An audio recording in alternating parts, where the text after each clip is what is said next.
Hello everyone, welcome to electrical matrix. So आज का topic है why do we test polarisation index for 10 minutes. ठीक है। So video start करने से पहले सभी को ये कहना है, जो जो अभी भी चैनल को सब्सक्राइब नहीं किए, चैनल को सब्सक्राइब कीजिए। सब्सक्राइब करने के बाद बेल आइकन प्रेस कीजिए ताकि नया वीडियो अपलोड होने के बाद सबसे पहले आपको नोटिफिकेशन मिले। ओके। सो ये वीडियो कंप्लीट एंड तक देखिए विदाउट स्किपिंग। ठीक है। सो पता चल जाएगा क्यों हम लोग 10 मिनट तक पीआई टेस्ट करते हैं। ठीक है, चलिए देखते हैं। पोलराइजेशन इंडेक्स टेस्ट और PI test. Polarisation index test, PI value test along with IR test is conducted on HV electrical machine to determine service condition of insulation. PI test is conducted specially to determine the dryness and cleanness of the insulation. In insulation resistance test, मतलब IR test, high voltage DC voltage is applied across the insulator. This voltage is then divided by current through electrical insulator to obtain the resistive value of the insulator. Since as per Ohm's law R equal to V by I. ठीक है। So IR देखिए, IR equal to actually क्या होता है,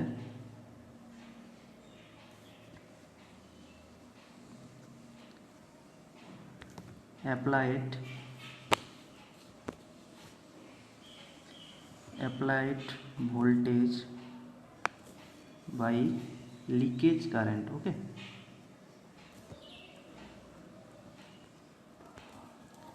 सो ये leakage current का value बहुत ही कम होता है। ये आपका मिली एम्पियर और माइक्रो एम्पियर में आता है। ठीक है। सो ठीक है, तो चलिए। As all electrical insulators are dielectric in nature, they always have a capacitive property. Due to that, during application of the voltage across the electrical insulator, initially there will be a charging current. But after few instants, when the insulator becomes totally charged, the capacitive charging current becomes zero. Because of that, it is recommended to measure insulation resistance at least after 1 minute, sometimes 15 minutes, 15 seconds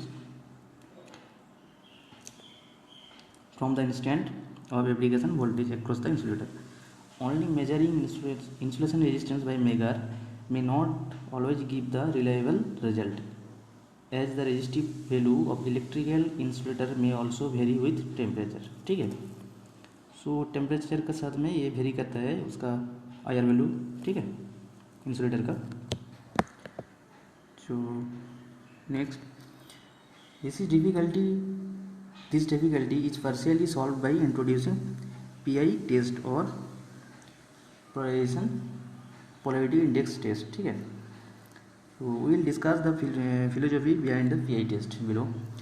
When we apply a voltage across the insulator, there will be a corresponding current through it.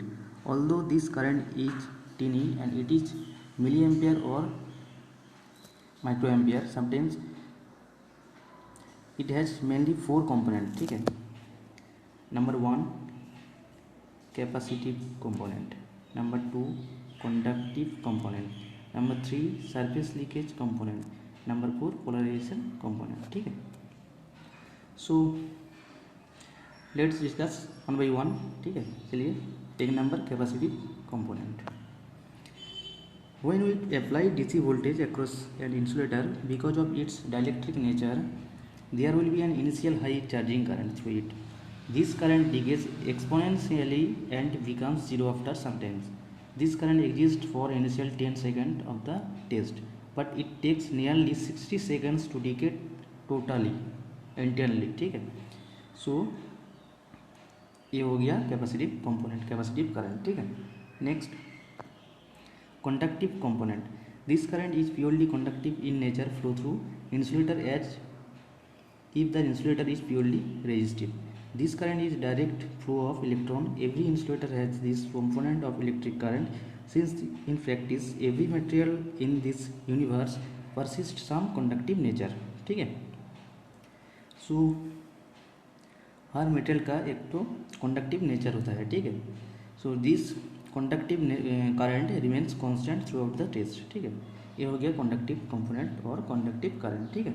Next, surface leakage component due to dust, moisture and other any contaminants on the surface of solid insulator, ठीक है। There is one small component of current flow through the outer surface of the insulator। देखिए एक picture दिया है, picture में क्या दिखा, picture में बोल रहे हैं, देखिए ये इंसुलेटर है, ठीक है। इसका जो आउटर सरफेस है इसमें क्या रहता है, डस्ट, मॉइस्चर, अदर कॉन्टामिनेंट्स, तो इसीलिए एक कंडक्टिंग पाथ बन जाता है। जब भी हम लोग हाई वोल्टेज अप्लाई करेंगे ना across this end, across this point, so एक तो कंडक्टिंग पाथ बन जाएगा, ठीक है। So this is called surface leakage current, ठीक है। ये हो गया सरफेस लीकेज कंपोनेंट, ठीक है। So next, polarisation component. Every insulator is hygroscopic in nature. Some contaminants molecules mainly like moisture in the insulator are very polar. Moisture in the insulator are very polar. When an electric field is applied across the insulator, the polar molecules align themselves along the direction of electric field. The energy required for alignment of polar molecules comes from voltage source in the form of electric current. This current is called polarization current. Okay. It is continuous until all the polar molecules align themselves along the direction of electric field. It takes around 10 minutes to align the polar molecule along the electric field, and that is why if we take mega result for 10 minutes, ठीक है। Sorry, इसका reason यही है, ठीक। There would be no effect of polarising in the mega result, okay. So next, let total current जो है, मान लीजिए ये आई है, ठीक है। Total initial current during polarisation disc test और PI test. So total current के अंदर में क्या क्या करंट है, देखिए। I C means the capacitive current, I R means resistive और conductive current, I S means surface leakage current, और I P means polarisation current of the insulator. देखिए hence I, total I equal to क्या हो रहा है, I C, I R, I S, I P, ठीक है। Next, now the total current is sum of all of the current, that means I T, I total equal to I C plus I R plus I S plus I P. As we have analysed after 1 minute I C equal to 0, I C is 0 after 1 minute, so it 1 minute equal to 1 minute का value में जो current रहेगा वो क्या है, ये तीनों current का इफेक्ट रहेगा, ठीक है। देखिए I R means resistive current, I S means surface leakage current, I P means polarisation current, ठीक है। अच्छा, as we have seen that after 10 minute I P is 0, मतलब 10 minute का बाद पोलराइजेशन करंट जो 0 हो जाएगा, ठीक है। सो 10 minute का वैल्यू में क्या क्या रहेगा, आई आर मतलब resistive current plus surface leakage current, ठीक है। So we know that we I equal to insulation resistance मतलब I R value of 10 minute divided by I R value of 1 minute, ठीक है। सो देखिए I R P I equal to क्या लिखा, I R plus I S plus I P, ठीक है। और 10 minute का वैल्यू और 1 minute का वैल्यू, सॉरी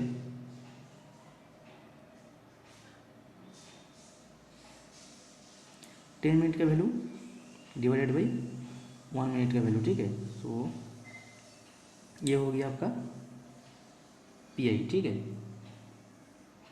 अच्छा, सो मान लीजिए सपोज आपका 10 minute का वैल्यू आया आपको, 10 minute में एक वैल्यू मिला आपका क्या, 10 गीगा ओम, ठीक है। और 1 मिनट में एक वैल्यू है ओवर 10 गीगा ओम, ठीक है। So what is the P I equal to क्या होगा 10 डिवाइडेड बाई 2, ठीक है। सो कितना मिलेगा, कितना होगा 10 डिवाइडेड बाई 2 इक्वल टू 5। सो इसका कुछ यूनिट नहीं होता है, ठीक है, ये यूनिटलेस है, ठीक है। सो पी आई का वैल्यू कितना मिला 5। सो एक तो टेबल में दे दिया हूँ, देखिए अवेलेबल कितना है उसका, मतलब इंसुलेशन कंडीशन कैसा है वो पी आई का वैल्यू के ऊपर डिपेंड करता है, ठीक है। देखिए less than 1 means dangerous, 1 to 1.4 means poor, 1.5 to 1.9 mean questionable, 2 to 2.9 means fair, 3 to 4 means good, less than 4 means excellent, ठीक है। सो रफली एक तो आइडिया मिल गया, ठीक है। पी आई टेस्ट के अंदर में क्या है, क्या क्या करंट का समेसन है, और क्यों हम लोग 10 मिनट के लिए करते हैं इसको टेस्ट, ठीक है, पी आई वैल्यू और P I test. So no more today, next video में फिर मिलेंगे। Okay, see you, bye bye.